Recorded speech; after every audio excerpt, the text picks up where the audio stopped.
Rabbil alamin. Alhamdulillahilladzi khassana bi taufiqihi wa bi fadlihi ummata Muhammadin sallallahu alaihi wasallam. Asyhadu an la ilaha illallah wa asyhadu anna Muhammadar Rasulullah. Allahumma shalli wa sallim ala sayyidina Muhammad wa ala alihi wa sahbihi wa man wala. Khususan ala hadhihi niyyah wa ala kulli niyatin salihah. Al-Fatihah. A'udzu billahi minasy syaithanir rajim. Bismillahirrahmanirrahim. Alhamdulillahi rabbil alamin. Arrahmanir rahim.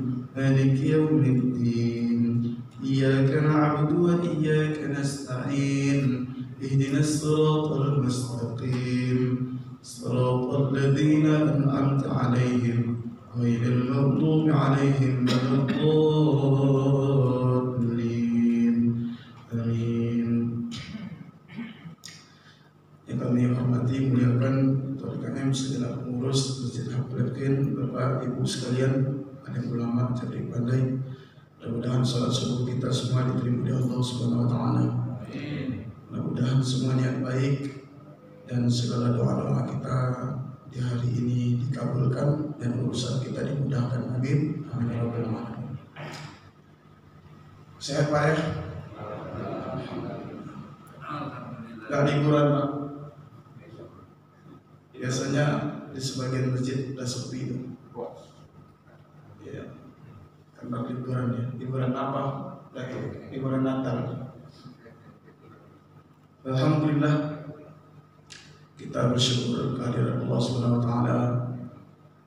Sampai hari ini kita masih panjang umur. Ada yang sakit Pak?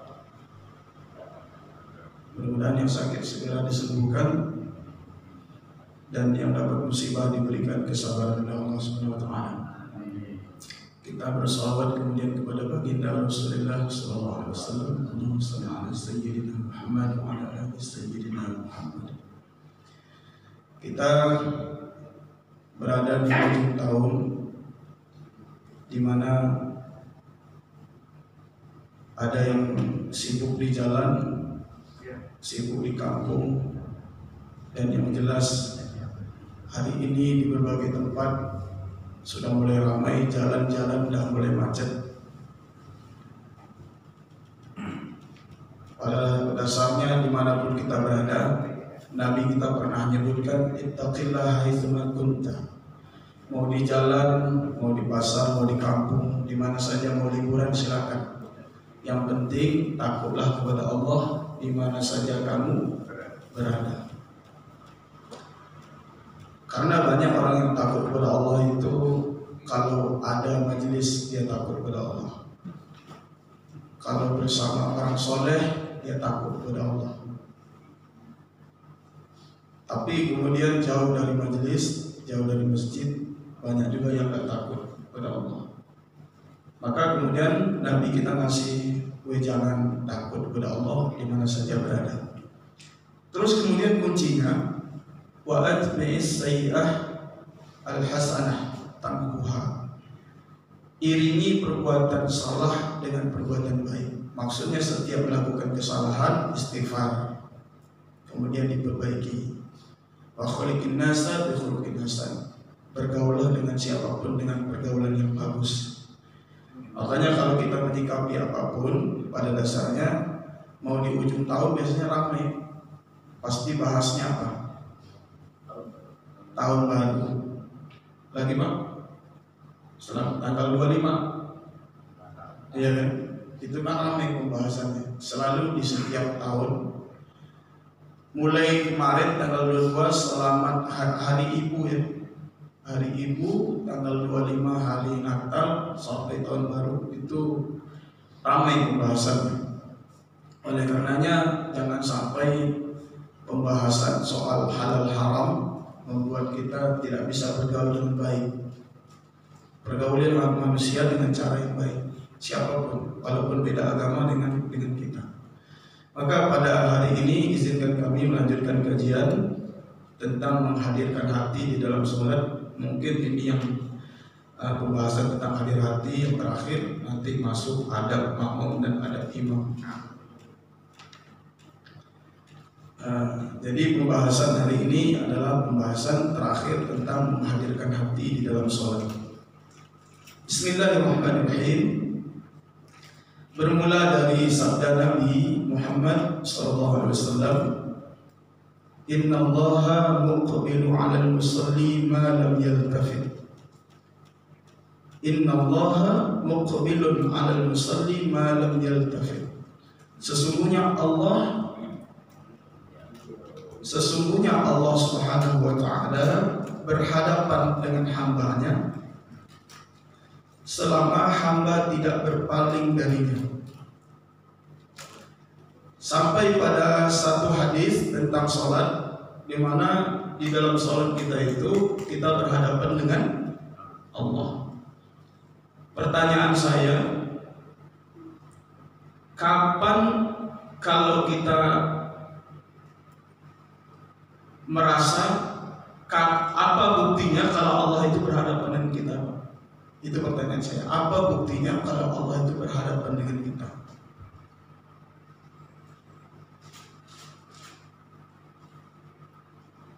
Halo?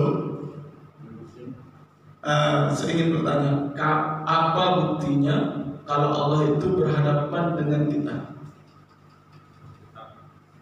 Apa? Bergetar. Bergetar. Oke. Ada lagi Pak?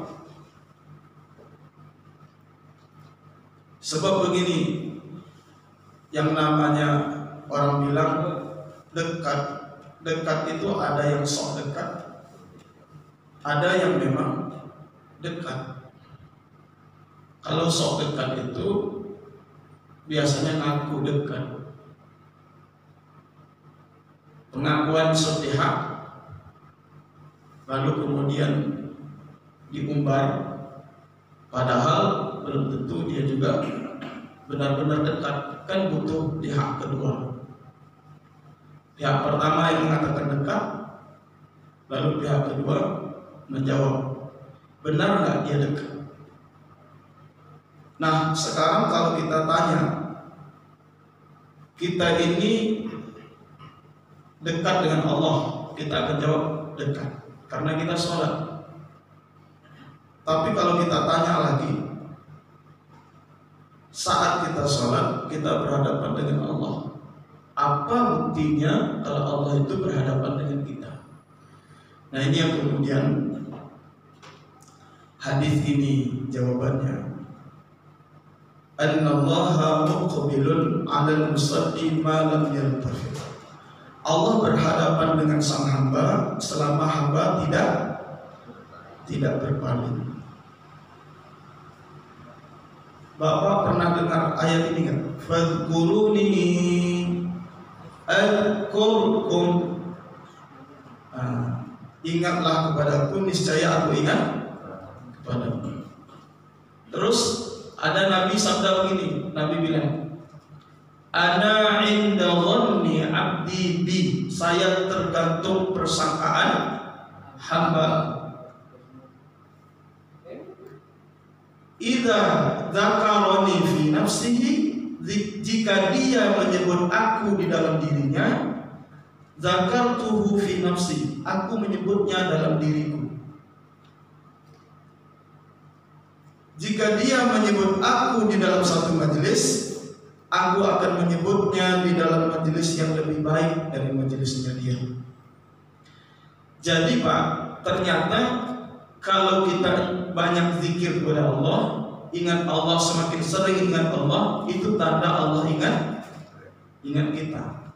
Dalam sholat, kalau kita ingin tahu Allah itu berhadapan dengan kita lihat diri kita. Kalau diri kita itu berhadapan dengan Allah dan merasa waktu itu betul-betul berada di hadapan Allah, tidak berpaling, maka betul kita memang berhadapan dan Allah berhadapan dengan kita. Cuma sholat itu kan tidak setiap gerakan bacaan kita khusyuk. Ada aja setiap orang itu wilayah-wilayah di mana dia tidak khusyuk. Bahkan kadang khusyuk itu butuh bantuan, butuh ketenangan. Kalau kita sholat di rumah, punya cucu atau anak yang bersuara lagi main sama kita, bisa khusyuk nggak? Kita kan susah khusyuk karena suaranya berisik. Nah, berarti apa yang masalah? Berisikkah suara yang kencang, atau sebenarnya kondisi diri kita yang tidak bisa steril? Jangan-jangan suara itu nomor 2, penyebab utamanya adalah memang diri kita tidak dilatih untuk khusyuk dalam sibuk. Kalau khusyuk dalam tenang, dalam hening itu biasa. Tapi khusyuk dalam sibuk, dalam hiruk pikuk, dan itu nggak biasa. Makanya kemudian innallaha muqbilun 'alal musalli ma lam yaltafit. Sesungguhnya Allah, atau bahwasanya Allah berhadapan dengan yang sholat selama orang yang sholat itu tidak berpaling dari Allah. Maka kemudian wahfaz zahiran wa batinan minal iltifat. Maka jaga zahirmu dan batinmu dari berpaling.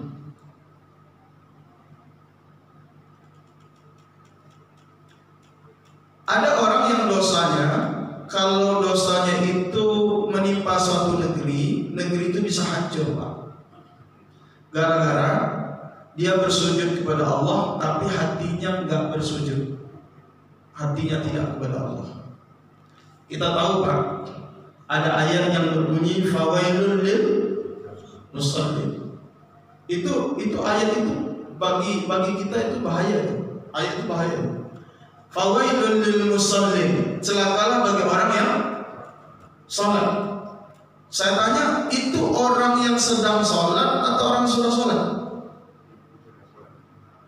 Sebenarnya itu maknanya bisa sesudah sholat, bisa juga sedang sholat. Karena lanjutan ayat itu fawailul lil musallin alladzina hum an sholatihim sahun. Pasti terjemah bebasnya orang-orang yang lalai dari sholatnya. Nah, bahaya celakanya yang sholat ini punya ancaman. Ancamannya orang yang sholat, ketika badannya sholat, hatinya nggak sholat. Dan itu lebih cepat akibatnya, Pak. Itu lebih cepat hukumannya. Makanya Imam Hasan Al-Basri pernah menyebutkan seorang tabi'in, ulama yang masyhur masa tabi'in, namanya Imam Hasan Al-Basri, kullu salatin la yahduru fiha al-qalb fahiya lil 'uqubati asra.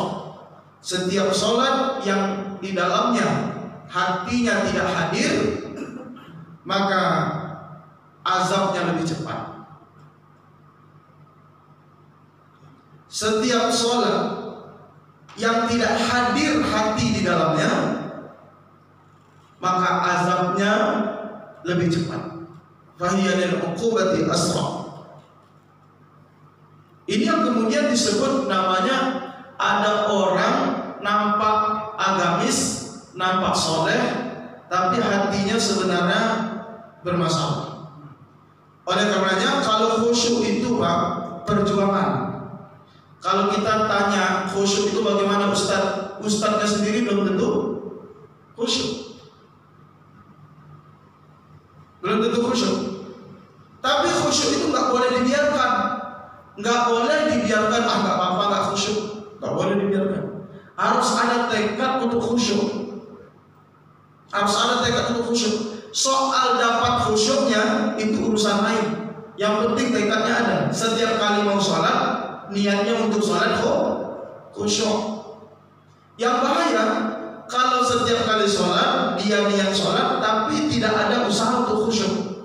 Yang penting sholat, nah kawan nih. Kalau yang penting sholat itu kawan. Kalau yang penting sholat ini yang dikhawatirkan, sholatnya gerakan ke badan, tapi kemudian tidak sampai kepada Allah. Karena dia ingat Allah cuma sedikit. Ada bahasa orang munafik itu ciri-cirinya, selain banyak ciri tanda-tanda kalau dalam Quran, wa idza qamu ila shalah qamu kusala. Kalau suruh salatnya malas. Wa yadhkuruna Allah wa la yadhkuruna Allah illa qalila. Dan mereka tidak ingat Allah kecuali sedikit. Ada orang bilang munafik itu tandanya 3. Pertama, kalau ngomong bohong, kalau janji ingkar, kalau dikasih amanah khianat. Tapi di dalam Quran ciri-ciri ibadahnya orang munafik, kalau dia sholat, sholatnya malas. Kalau dia zikir, zikirnya cuma sedikit. Nyebut Allah itu cuma sedikit. Termasuk kalau hadis Nabi nyebut orang munafik itu malas sholat isya dan sholat subuh. Itu kalau hadis. Ciri-cirinya kalau hadis. Tapi kalau Quran, sholatnya malas, zikirnya lemah. Maka kita kemudian punya panggilan yang sama, di mana kita yang biasa sholat ini haruslah sholat khusyuk. Harus perjuangkan sholat khusyuk. Kenapa? Sholat khusyuk itu adalah sholat yang merasa berhadap-hadapan dengan Allah. Nah itu. Walaupun dibantu dengan pemaknaan, bisa memahami bacaan, itu hanya bantuan saja. Hanya bantuan. Maka setiap sholat yang hadir, yang hati tidak hadir, hukuman atau azabnya lebih cepat. Oleh karenanya setiap bacaan-bacaan kita pahami. Misalnya hari ini saya tegaskan, rukun sholat itu ada bacaan yang dijadikan rukun sholat, bacaan Al-Quran, yaitu surah Al-Fatihah. Setidaknya Al-Fatihah saja dulu dipahami ketika Nabi kita mengatakan qasamtu, bahwa Allah itu membagi sholat itu 2. Membagikan Al-Fatihah dalam Al-Fatihah itu sebagian untuk Allah, sebagian untuk hamba melalui surat Al-Fatihah.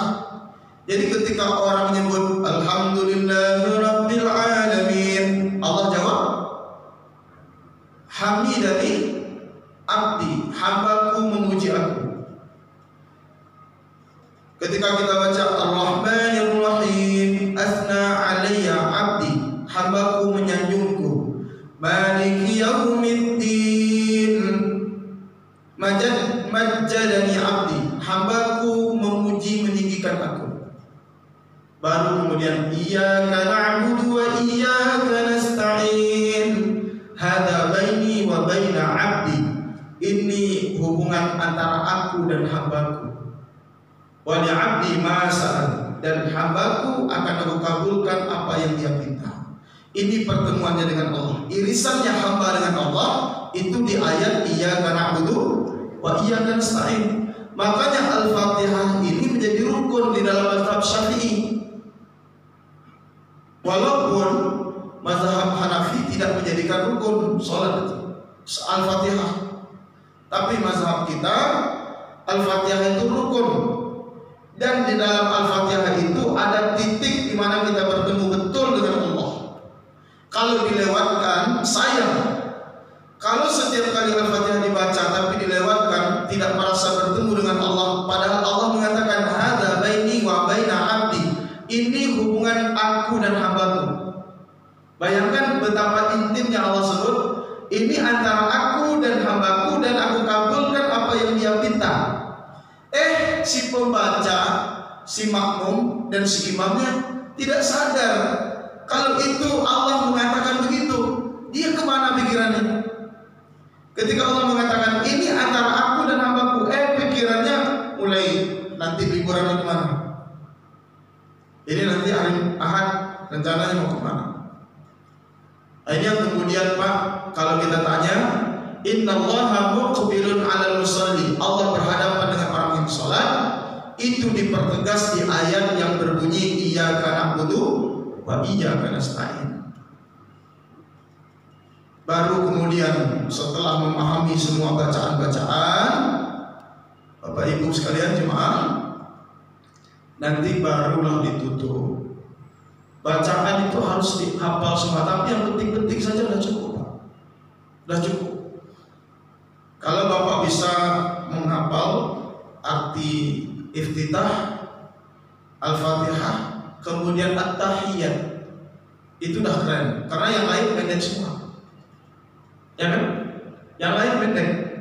Bacaan ruku, sujud pendek. Bacaan kemudian yang panjang tahiyat, lalu kita paham maknanya. Itu tahiyat itu kalau kita pahami maknanya melengkapi dari yang kita pahami sebelumnya. Kita pahami Fatihah, kita pahami bacaan ruku, sujud, lalu ditutup dengan tahiyat, kita paham maknanya, Masya Allah. Ketika kita baca tahiyat saja dalam sholat, nggak usah terlalu dalam mikirnya. At-tahiyatul mubarakatus salawatun thayyibatun lillah. At-tahiyyat. Apa arti at-tahiyyat? At-tahiyyat itu segala kehormatan. At-tahiyyat segala kehormatan, penghormatan. At-tahiyyat at-tahiyyatul mubarakah, keberkahan. Kemudian at-tahiyyatul mubarakatus salawat, keselamatan milik Allah lillah. At-tahiyyatul mubarakatus salawatut thayyibatun lillah. Thayyibat itu kebaikan. Jadi segala penghormatan, maksudnya apa? Semua kemuliaan, pujian, puja-puji, sanjungan itu milik Allah. Keberkahan milik Allah. Keselamatan milik Allah, kebaikan-kebaikan milik Allah. Oleh karenanya, kalau kita bersalawat kepada Nabi Muhammad SAW, pada dasarnya kita minta kebaikan kepada Allah agar dilimpahkan kepada Nabi Muhammad. Kita minta keselamatan agar Allah limpahkan kepada Nabi Muhammad, karena arti salawat itu adalah keselamatan.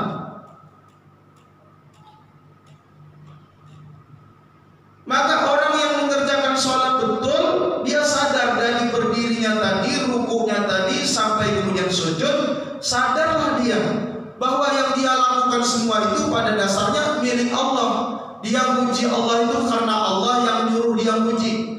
Karena Allah lah dia muji Allah. Karena Allah lah dia menyanjungkan Allah. Karena Allah lah dia mendapatkan kebaikan. Karena Allah lah dia mendapatkan keselamatan. Karena Allah lah dia mendapatkan pujian. Maka diserahkan kembali kepada Allah. Maka kemudian ini disampaikan, Assalamualaikum ayyuhan nabiyyu wa rahmatullahi wa barakatuh. Ketika Nabi Mi'raj, Nabi bertemu dengan Allah, Allah ajarkan kalimat Assalamualaikum ayyuhan nabi wa rahmatullahi wa barakatuh. Selamat atasmu Muhammad. Lalu Nabi pun menjawab, Assalamualaikum wa ala ibadillahis shalihin. Keselamatan atas kami, kerendahan hati Nabi. Kenapa Nabi gak jawab keselamatan atasku? Enggak. Nabi bilang keselamatan atas kami dan hamba-hamba yang saleh. Kerendahan jiwa Nabi, hati Nabi di sisi Allah Subhanahu wa taala. Nabi sudah mengerjakan ibadah, Nabi sudah melakukan perintah Allah, Nabi punya yang namanya kerendahan hati. Makanya kita membaca Assalamualaikum wa ala ibadillahis shalihin. Mudah-mudahan kita termasuk hamba-hamba yang saleh itu. Lalu kita kemudian bersaksi asyhadu an la ilaha illallah wa asyhadu anna Muhammadar Rasulullah. Kan itu yang kita cari dalam hidup, Pak, syahadat. Sebenarnya adanya sholat itu karena ada syahadat. Kalau nggak ada syahadat, nggak ada sholat, Pak. Makanya sholat itu nggak akan sah kalau nggak ada syahadat di dalamnya.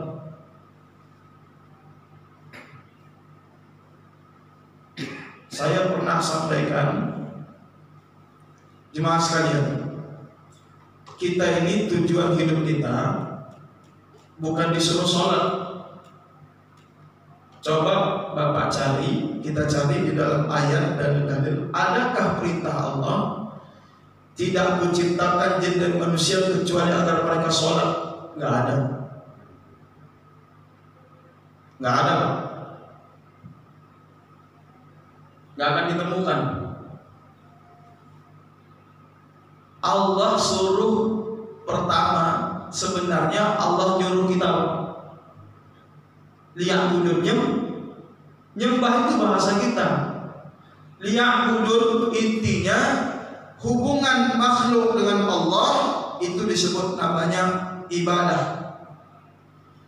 Nah, kalau kita nyebut nyembah di situ bukan sholat. Asal mulanya bukan sholat. Sebelum ada sholat apa dulu, Pak? Sebelum ada sholat apa dulu? Syahadat dulu. Nggak mungkin toh kita langsung sholat kalau nggak bersyahadat. Mu'alaf syahadat dulu baru sholat. Makanya kalau syahadat sudah, itu tanda dia sudah sesuai dengan tujuan ciptaan Allah, penciptaan Allah, di mana Allah menciptakan makhluk yang namanya jin dan manusia agar mereka menyembah Allah. Dan ibadah yang pertama adalah bersaksi bahwa tidak ada Tuhan selain Allah. Itu dulu yang paling penting.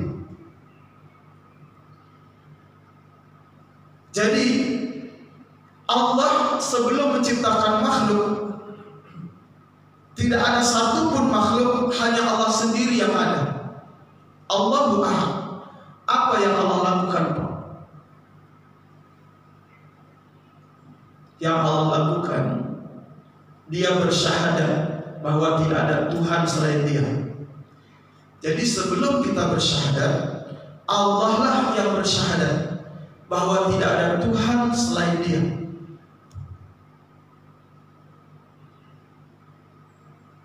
Salat itu pengingat. Jadi kalau di dalam Quran, salat itu pengingat syahadat. Aqimis shalah li dzikri. Dirikanlah salat untuk menyebut mengingatku. Jadi orang yang tidak salat sesungguhnya dia tidak ingat dengan syahadatnya. Karena pengingat syahadat itu adalah salat. Jadi orang yang tidak salat adalah orang yang tidak ingat dengan syahadat bahwa dia pernah mengucapkan tiada Tuhan selain Allah.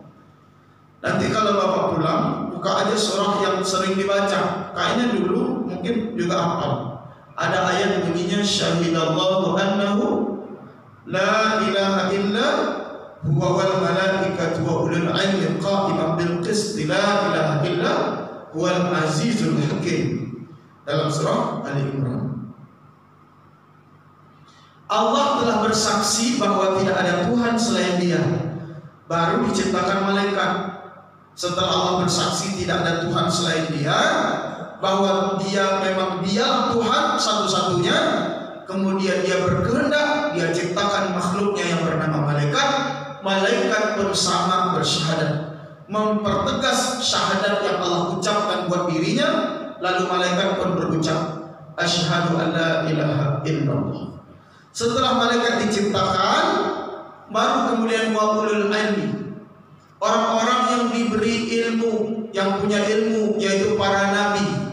Para nabi semua mereka mengajak kaumnya untuk bersyahadat. Makanya setiap nabi ngajak umatnya, ya qaumi ibudullah ma lakum min ilahin ghairuh. Sembahlah Allah yang tidak ada Tuhan selain Dia. Jadi kita sholat ini, Pak, sholat ini sebenarnya hanya untuk memperkuat syahadat. Buktinya kita meninggal ukurannya syahadat. Mau meninggal dikatakan husnul khatimah, meninggalnya pasti husnul khatimah. Bahkan masuk surga jika akhir kalam mengucapkan la ilaha illallah. Itu kan kalimat syahadat. Maka salat itu di dalamnya adalah pengingat. Aqimis salata li dzikri. La ilaha illa ana fa'budni wa aqimis salata li dzikri. sembahlah aku, dan sholatlah sebagai pengingat menyebut Allah. Jadi orang-orang yang sholat itu sebenarnya orang yang menegakkan syahadat. Kita yang sholat ini adalah kita yang sedang berjuang menegakkan syahadat. Syahadat itulah yang dibawa sampai hari kiamat. Syahadat itulah yang lebih berat timbangannya. Makanya orang kalau udah punya la ilaha illallah lebih berat timbangannya Pak dari kebaikan apapun. Jadi kalau di timbangan nanti Nabi menyebutkan kalau orang kuat dengan kalimat la ilaha illallah maka itu lebih berat dari apa yang dia kerjakan. Maka la ilaha illallah itu timbangannya lebih berat. Karena itulah kalimat dari awal Allah bersaksi kepada dirinya dan dia sampaikan kepada kita. Maka itu penting kemudian kita sholat titik terakhirnya di kalimat asyhadu an la ilaha illallah. Maka kemudian sekarang ada kemudian dijadikan lelucon. Tangan nggak satu katanya, dua. Nanti ke satu kan politis jadinya. Jadi nomor satu ya. Jadi karena takut alergi sama nomor satu, jadi kedua. Nanti yang ada juga yang kemudian satu dijadikan gini, dihilangin. Pokoknya sekarang tahun-tahun politik, amin aja katanya mau diganti. Walau dolen jadi kobol gitu. Jadi nyebut amin takut. Kemudian itu sebenarnya yang begitu-begitu itu jangan mencederai nilai-nilai agama. Itu aja sih. Silakan berdebat, silakan berdiskusi, agama jangan dibawa-bawa. Nanti politisasi jadi. Nah, oleh karenanya ketika syahadat itu kan tangan naik. Satu tangan naik. Soal tangannya bergetar itu urusan lain. Tapi tangannya naik. Bahwa Nabi pakai telunjuk itu tidak ada ikhtilaf, tidak ada perbedaan pendapat. Memang Nabi begitu tunjuk, tapi soal tangannya bergetar itu ya ikhtilaf. Bergetar atau enggak itu ya ikhtilaf. Tapi begitu tunjuk, apa maksudnya? Itu intinya. Itu intinya. Karena kalau kita sholat itu intinya itulah kalau bicara buah yang di dalam intinya sholat itu intinya di syahadat. Kalau orang sholat khusyuknya mungkin separuh 50%, tapi di syahadatnya bagus, itu kunci. Makanya kalau di dalam rukun Islam sholat itu yang keberapa Pak? Sholat itu kedua, nggak mungkin pertama. Bunyal Islamu ala khamsin syahadati alla ilaha illallah. Islam itu dibangun atas dasar lima dasar. Pertama ya syahadat, kedua baru sholat. Karena sholat itu mempertegas syahadat dan sholat itu penegakan syahadat kepada Allah dan kepada Rasulullah SAW yang membawa sholat itu sendiri. Maka siapapun di antara kita yang sholat, perjuangkanlah untuk khusyuk. Dan tidak mampu khusyuk 100% karena kita manusia biasa, dijaga di syahadatnya. Syahadat pada tahiyat dijaga karena itu kunci. Inti dari semua kehidupan ini itu ada di syahadat. Maka wa ma khalaqtul jinna wal insa illa liya'budun. Kata para ulama, misalnya di dalam tafsir Al-Jalalain saja, tafsirul Jalalain, itu aja disebutkan makna liya'budun itu liya'rifuni, agar mereka mengenal aku. Yang namanya mengenal berarti kenal betul Allah itu siapa. Allah itu tidak ada Tuhan selain Dia. Dipelajari betul syahadat. Maka kemudian syahadat itu ada yang merusak syahadat, yang membatalkan syahadat. Kalau ada keraguan-raguan tentang Allah itu kan merusak syahadat. Betul dia yakin dengan Allah.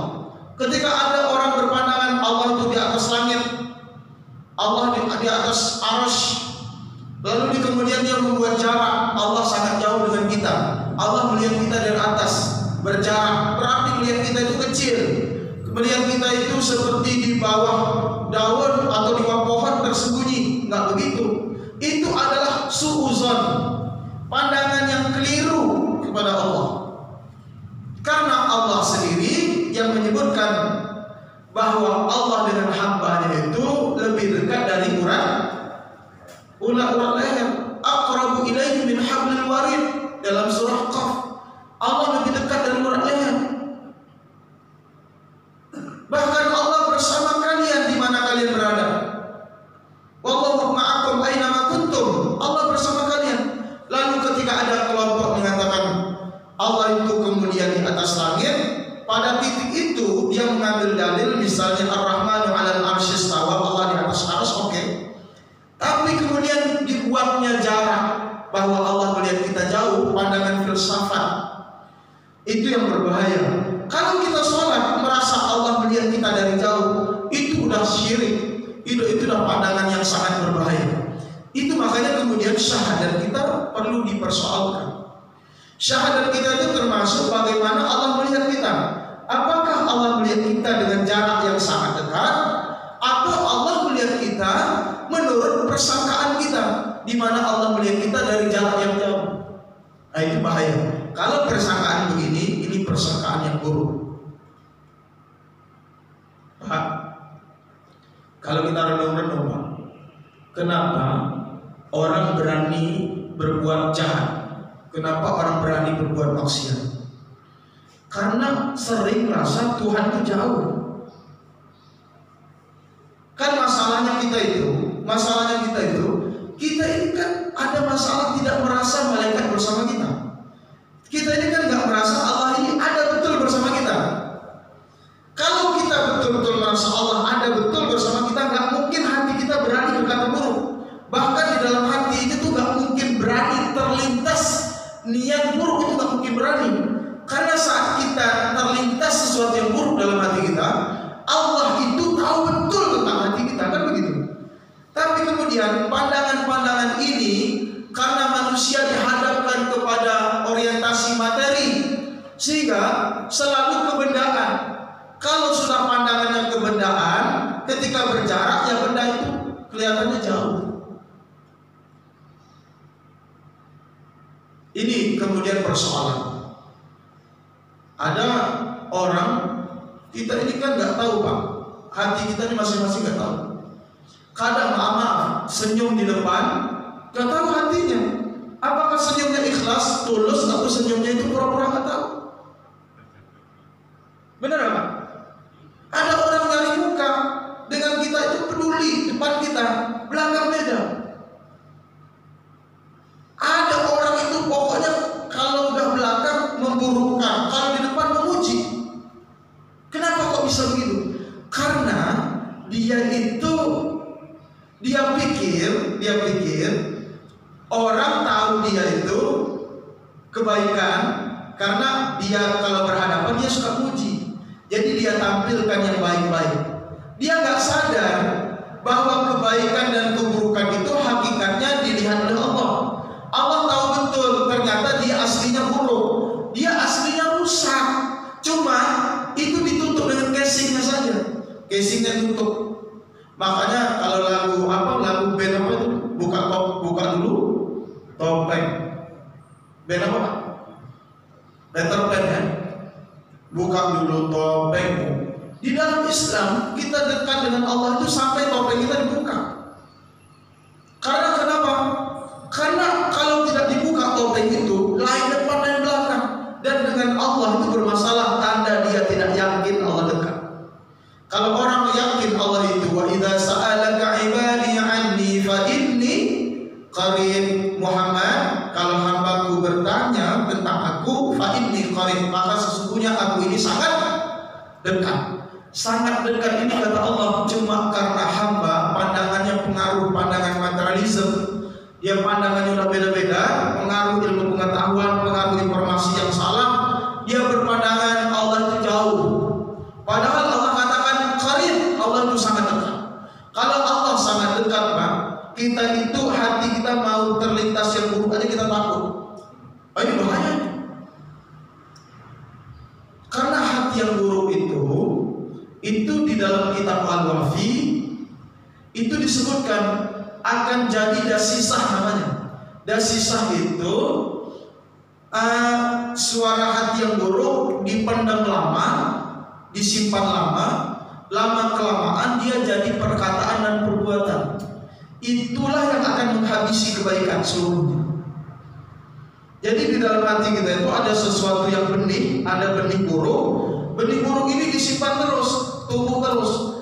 Misalnya sombong angkuh ini disimpan terus. Walaupun dia rajin ibadah disimpan terus. Lama kelamaan ini menggerogoti kebaikannya semua. Kemudian misalnya punya penyakit dengki di dalam hatinya, itu disimpan terus. Itu lama-lama semua ibadahnya, sholatnya, puasa digerogoti sama itu. Dihabisin. Lama-lama itu kemudian tumbuh subur sampai akhir dia meninggal dalam keadaan su'ul khatimah. Orang-orang yang su'ul khatimah itu bukan karena nampak zahirnya. Banyak orang yang su'ul khatimah itu karena hatinya nyimpan benih yang buruk.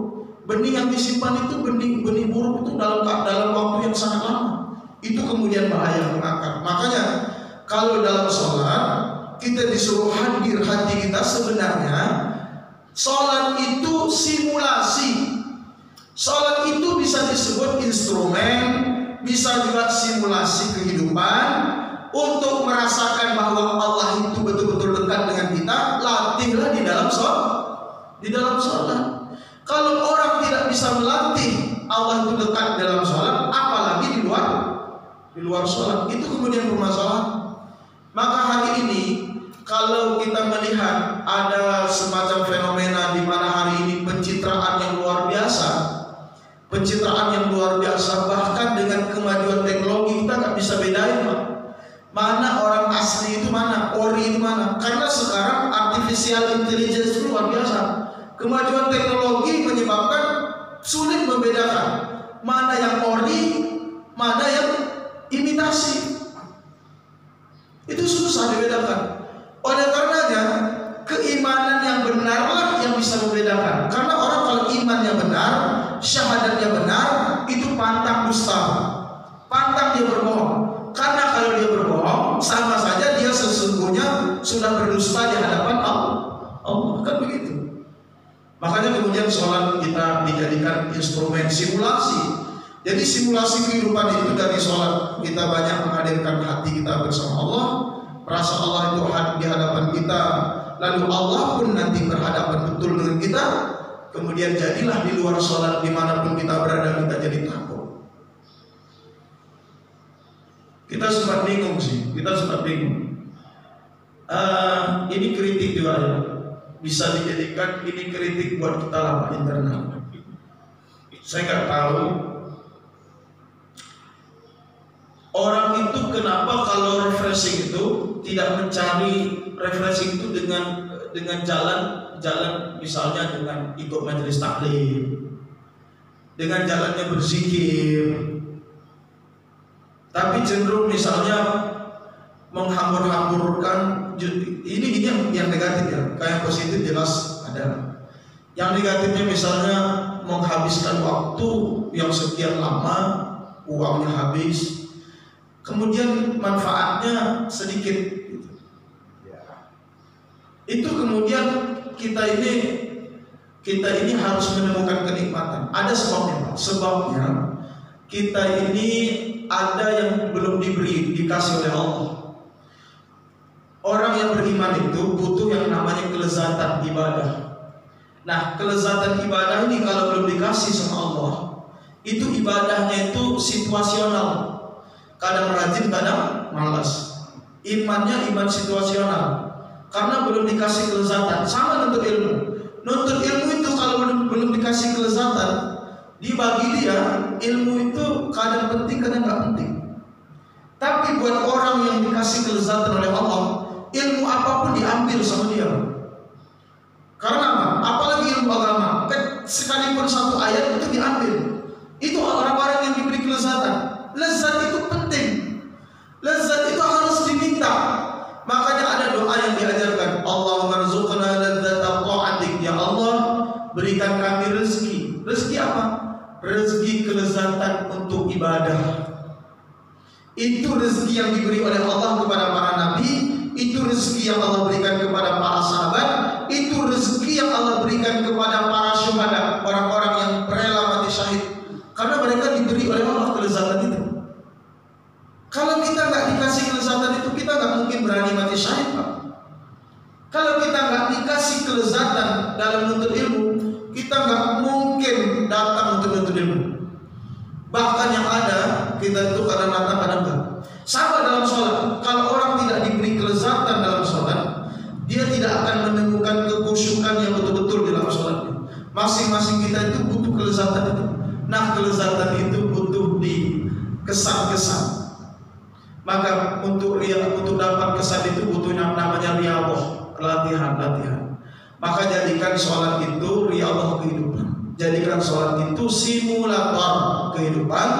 Jadikan sholat itu instrumen kehidupan. Dengan sholat yang khusyuk, nanti di luar sholat, di mana saja berada, dia terus nyebut Allah, dia terus jaga dirinya di hadapan Allah, dia terus jujur di hadapan Allah. Maka di tahun-tahun politik ini hati-hati. Banyak yang berjuang dengan pencitraan, banyak pula yang pokoknya dia kalau udah yang disebut relawan itu tentu dia membela, terserah apa saja pokok dia bela. Kalau sudah dia pegang nomor ini, dia pasti bela itu. Cuma hati-hati, tahun-tahun politik ini takutnya itu menjadi kultur yang tidak sehat. Terbiasa bohong, terbiasa cari muka, terbiasa pencitraan. Itu yang bahaya. Makanya kita minta betul kepada Allah, orang yang betul-betul tulus, orang yang benar-benar ikhlas, orang yang benar-benar jujur, tidak hanya di hadapan rakyat, tidak hanya di hadapan umat, tapi juga di hadapan Allah Subhanahu wa taala. Itu yang kita cari, Pak. Makanya sholat itu jadi ukuran. Orang-orang yang lalai sholatnya akan melahirkan generasi-generasi yang lemah, generasi yang dusta, generasi yang kemudian jauh dari Allah. Maka kemudian kita jangan sampai meninggalkan generasi yang lemah. Lihat dari sholatnya. Sholat itu saya katakan jika bisa buatlah satu program dari pengurus, program di mana setiap imam membaca ayat atau suratnya dibaca terlebih dahulu disampaikan ke jemaah, konfirmasi ke jemaah, dan ayat itu dibahas dulu, dikaji dulu maknanya, supaya kalau imam baca, makmumnya paham maknanya, Pak. Sudah saatnya nunggu kapan lagi? Saya kira sudah saatnya jemaah paham ayat-ayat yang dibaca oleh imam. Dan sudah waktunya jemaah memberikan waktu sedikit untuk mengkaji ayat-ayat itu.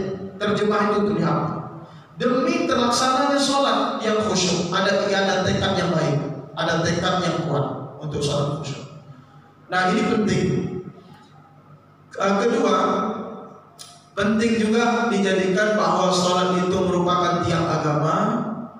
Sholat masjid itu identitasnya dari zaman Nabi, Pak. Kalau Nabi datang hijrah ke Madinah, yang Nabi bangun apa, Pak? Masjid. Nabi bukan bangun pesantren. Nabi bangun masjid. Kenapa?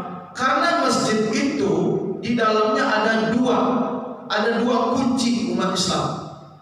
Pertama hablum minallah, kedua hablum minan nas. Hablum minallah itu dengan sholat, hablum minan nas dengan zakat.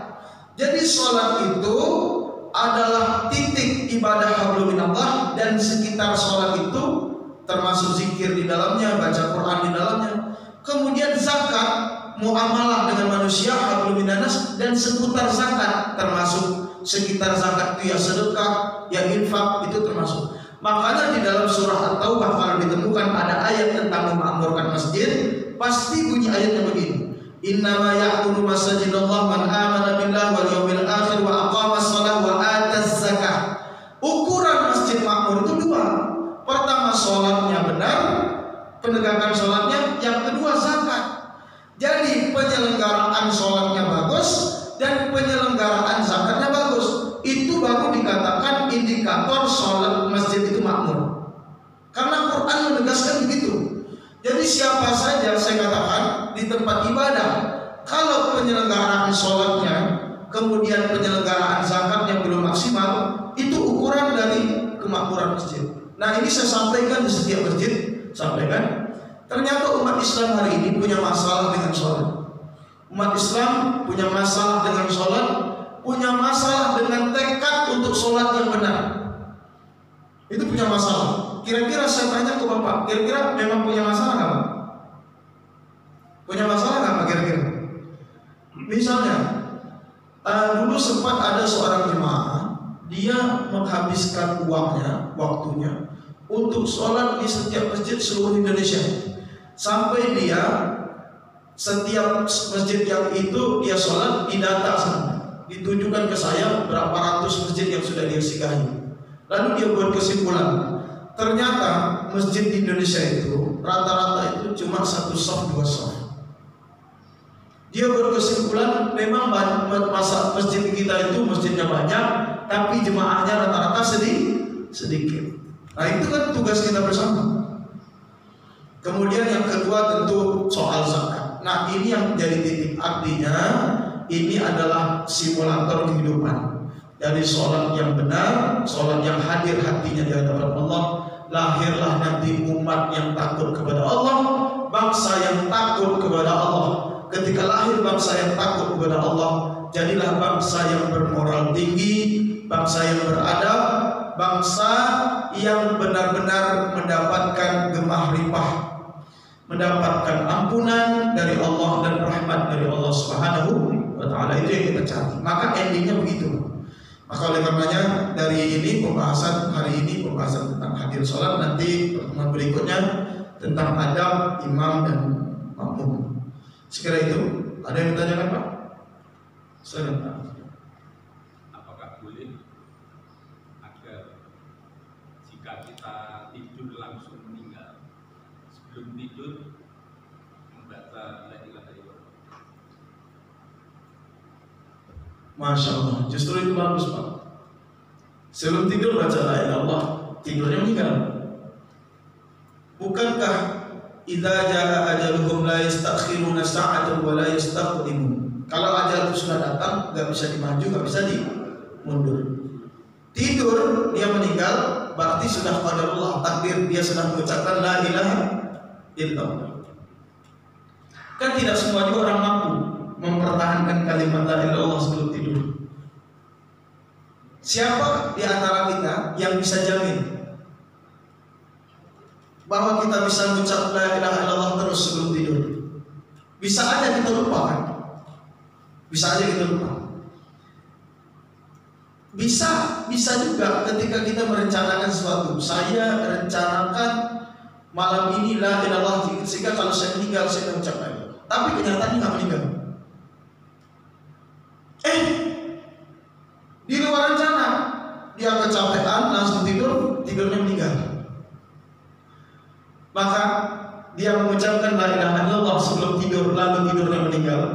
Allah sudah menetapkan dia bahwa dia menjadi orang-orang yang dipilih oleh Allah, dakhalal jannah, yang masuk surga. Tapi kan sekiranya tidak dipilih oleh Allah, bisa saja di malam itu dia tidak ingat, lalu dia tidur dan dia meninggal dunia.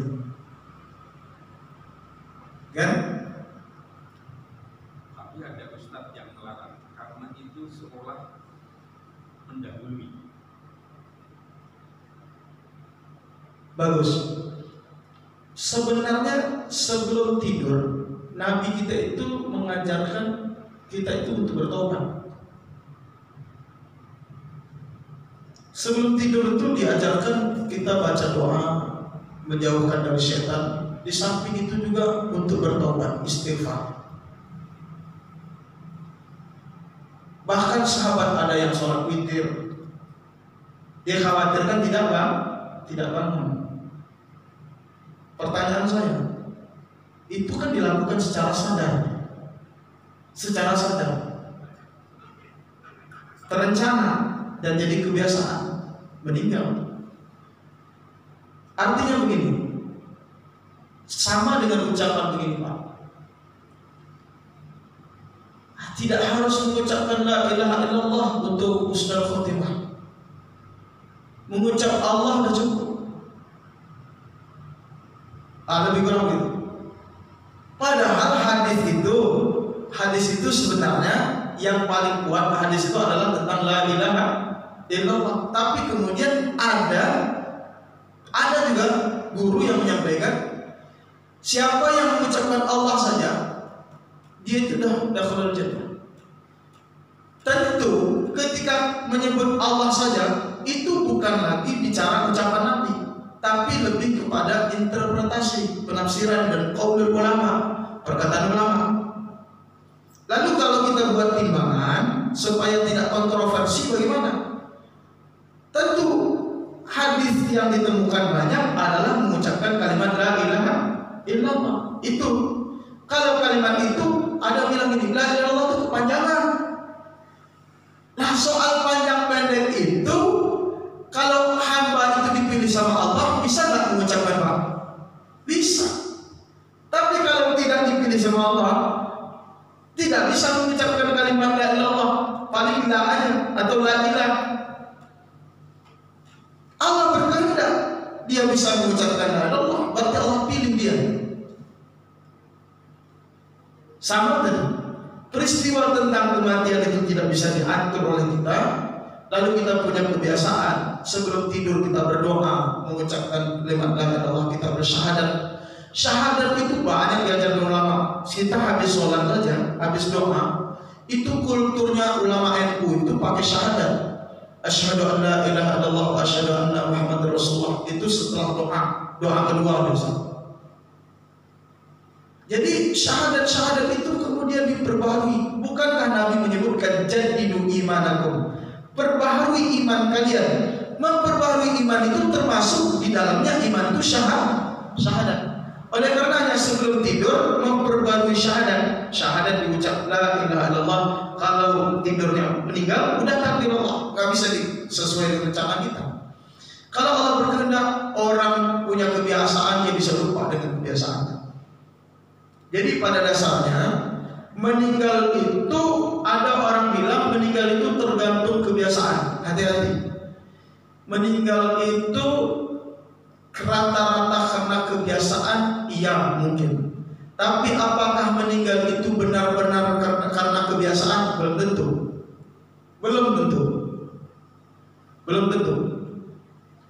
Karena kita dapati orang meninggal karena kecelakaan. Kecelakaan bisa di darat, bisa di laut. Ada orang bilang kalau orang sering di jalan pakai kendaraan, intensitasnya lebih luar biasa tinggi di jalan terus, kemungkinan nanti meninggalnya di jalan. Apa begitu Pak?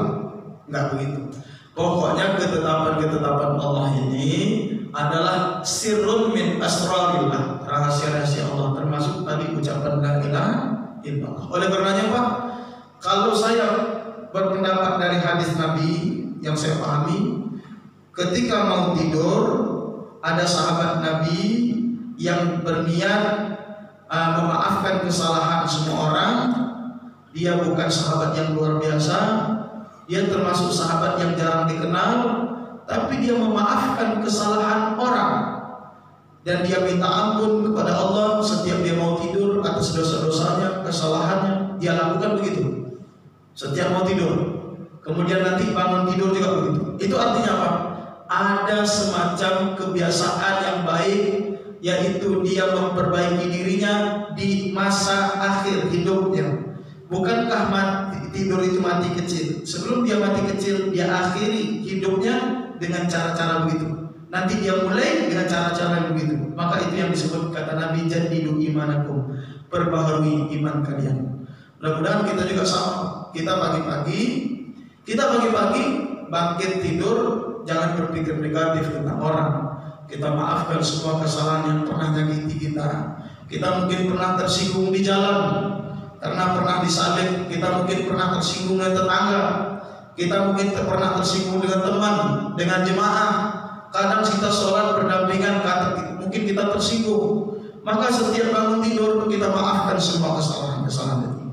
Setelah kita maafkan kesalahan-kesalahan itu, kita meminta sama Allah, ya Allah, saya berniat hari ini saya tidak mau nyakiti siapapun, saya tidak mau nyakiti orang tua saya tidak mau nyinggung keluarga saya tidak mau nyakiti teman tetangga saya, siapapun yang saya temui.